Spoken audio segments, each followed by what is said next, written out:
Carolina's 2 senators on Capitol Hill are pushing new legislation they say will help speed up how federal disaster aid is distributed after major storms. They introduced their bill this week, and our Spectrum News reporter Kevin Fry has the details.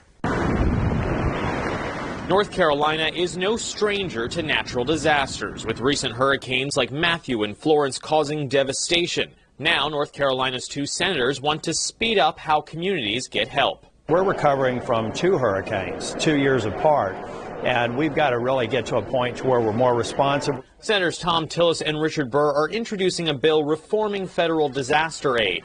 Among other things, the bill aims to increase accountability, instructing the U.S. Department of Housing and Urban Development to set spending goals for states. It also allows counties and local municipalities to ask the feds to distribute assistance directly to them, rather than to the state. What we're trying to do is just make things more efficient, and to the extent we can work with the state to do it, great, but to the extent we can make that happen with local government authorities, I want that to be an option. Governor Roy Cooper's administration has faced criticism for the speed at which they've distributed aid, particularly after Hurricane Matthew. In a statement, a spokesperson responded to the senator's bill, defending the administration's more centralized approach at the state level.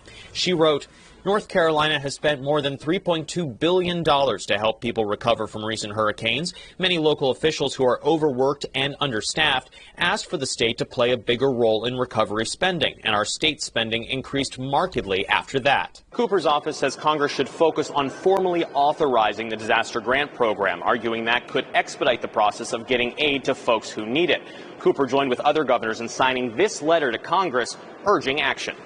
A bill to permanently authorize the disaster grant program has already advanced out of a House committee with bipartisan support. Asked if he supports such a proposal, Tillis said this. Maybe at some point, but there are a lot of things that we need to look at in terms of reforms and modernization that I think would be an obstacle to getting support for any kind of permanent authorization. The bill by the 2 senators is now in its earliest stage on Capitol Hill. In Washington, Kevin Fry, Spectrum News.